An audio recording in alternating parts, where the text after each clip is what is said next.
Hi there, it's Russell. Welcome to the Reading Fabricator, and today I'm going to talk about a short story collection called What We Talk About When We Talk About Love by Raymond Carver. Now, this is the first time I've read a short story collection in at least 4 years, probably 5 years back in 2017.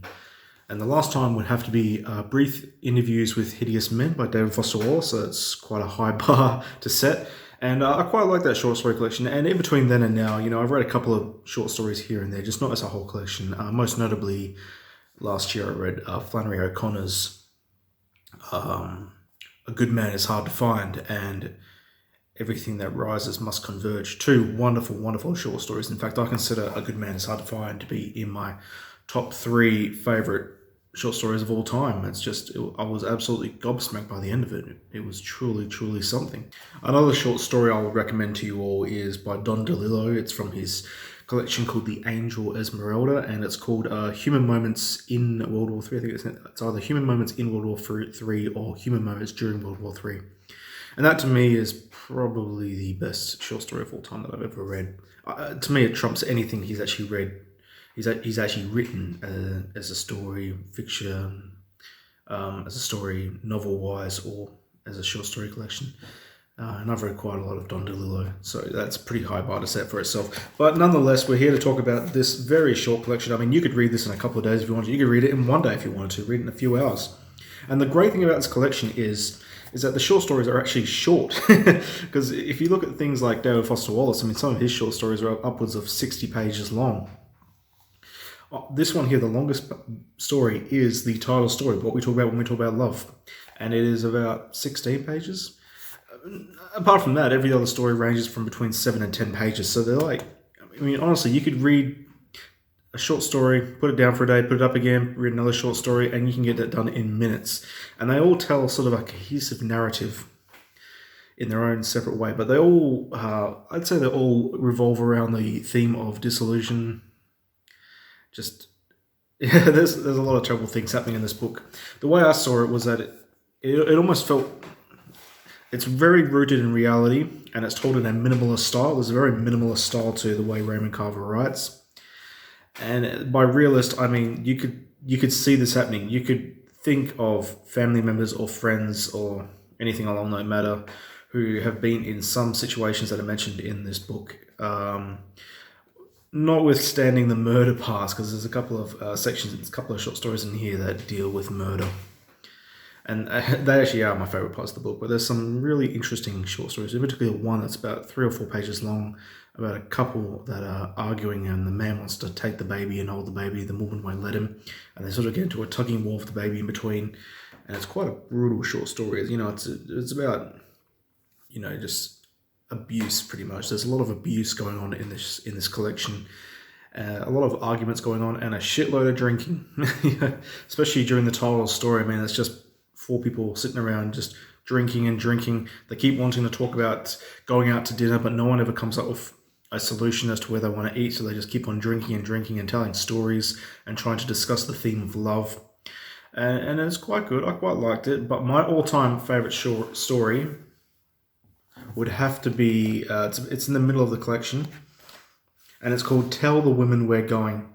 It's about 9 pages long, and it's about 2 lifelong friends. Been friends since childhood. They grow up, they both get married to separate women, and one day they just leave the house, they get into a car, and they spot these 2, it's implied that they're teenage girls. They're riding on bikes along the road, and they just stop there, they follow them, they sort of harass them for a bit, and then they end up driving ahead of them to where they think their destination will be, which is where the girls are going. The girls put the bikes down and they start walking along the path, and then the men split up and go around, catch them on either side, and then how it ends is rather shocking. Actually, it's a really shocking ending. Kind of like the stuff that Flannery O'Connor writes, especially in her short story A Good Man is Hard to Find. The way that ends is just truly brutal, but this one is quite brutal as well. And that one really stuck with me. I'm not quite sure why, but it just really did. There's something truly menacing going on in that story. There's one involving a man who has hooks for hands, and he sort of does photography, and this guy that he photographs the house for and gets invited inside sort of becomes just infatuated with him. He doesn't know why he's infatuated, but he's always wanting to keep him around longer and gets him taking more photos. That's a good short story. It's there's no real narrative to it, but it's still quite fascinating nonetheless. The opening short story, Why Don't You Dance, is the basis for the 2010 film Everything Must Go, starring Will Ferrell. So if you want to see what conjured that, then by all means read the short story. It's quite good. It's a couple drives past and they find just this yard sale. There's stuff everywhere, and they sort of go around looking at stuff, and then they come across the guy who comes out to put more stuff out to sale, and they sort of bargain with him on certain items. And it ends with him putting a record on and asking them to dance pretty much in the yard. So that's a good one there too. There's a story of an old couple doing bingo. But overall, even though a few of these, there is some form of positivity to it maybe, a lot of these are downright just menacing and are about they just look at the bad side of a relationship. Another great short story involves I think he's meant to be a mentally handicapped man who's married, and he fences off his property, which has all these fish that he keeps, and people want to go fishing there, and his father and son want to go fishing there, and they do get to go fishing there. And while they're doing it, the handicapped man's just standing there, just being himself. But then a few days later, they find out that he killed his wife and then he drowned himself. So yeah, there's even the short stories where it seems tame at the start, there's always something. There's always a darkness at the end. There's always something that's waiting to creep in and just take it over. And Raymond Carver is a fascinating individual. I mean, he was a full-blown alcoholic most of his life, and he only got sober right before he died, and he died at the age of 50. He died quite young, but there seemed to be something just itching him. Just he always wanted to write about what he considered to be the dark side of human relationships. And I find that quite fascinating. He's been referred to quite often as America's Chekhov. That means nothing to me because I actually have not read any Chekhov. In fact, I haven't read any Russian except for getting halfway through Anna Karenina, so I can't really say much on that. I assume to be called the American version of Chekhov is a great thing. So yeah, kudos to him. But as it stands, I quite enjoy this short story collection. Yeah, there were some stories I think that were definitely better than others, and a couple that I've already instantly forgotten. So they don't rank around my favorites. I don't think there's any story in here that ranks up there with the two stories that I mentioned by Don DeLillo or Flannery O'Connor, for that matter.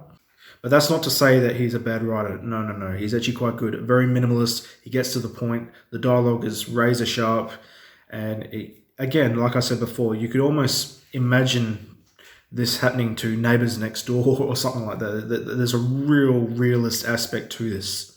And I think that's why he's been remembered just decades later. It is truly an influential piece of work, and I can see why a lot of people love it. So by all means, give it a shot, check it out. And as I said before, it is quick. It is a quick read. So even if you weren't to like the few short stories, I'd say read the whole thing because there's bound to be at least one story in there that you will fall head over heels for. Maybe not for the content, but just for the spare writing style as it is. For what I'm reading next, I'm actually I just started Flannery O'Connor's Wise Blood. And I planned on reading that and then reading Malcolm Lowry's Under the Volcano, and then I'm going to go on a John Huston binge and watch both of his adaptations of those films, which are both on YouTube of all places. I can't find them anywhere else, but I can find them on YouTube, so I look forward to watching those after reading them. I tried it Under the Volcano about 2 years ago, and I got the first 50 pages are an absolute pitch, but people keep saying that the first 50 pages are the hardest part and the rest of it's quite easy going from there. But Wise Blood, I'm really, really excited to finish because as I said before, the few things I've read by her have just been phenomenal. So I can definitely see why a lot of people consider her to be amongst their favourite writers of all time. And she has a macabre sense to her as well. She seems to see the downside to humanity a little bit, but I'd say a nihilist aspect to it all.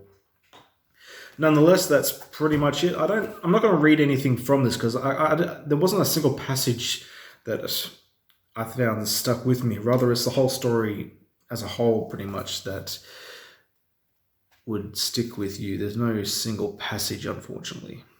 But that's fine, you know. I still enjoyed it very much. So yeah, what we talk about when we talk about love, Raymond Carver, the American Chekhov. Thank you very much. If you like what you see, then yeah, like, subscribe, and even comment below. Thanks very much. See ya.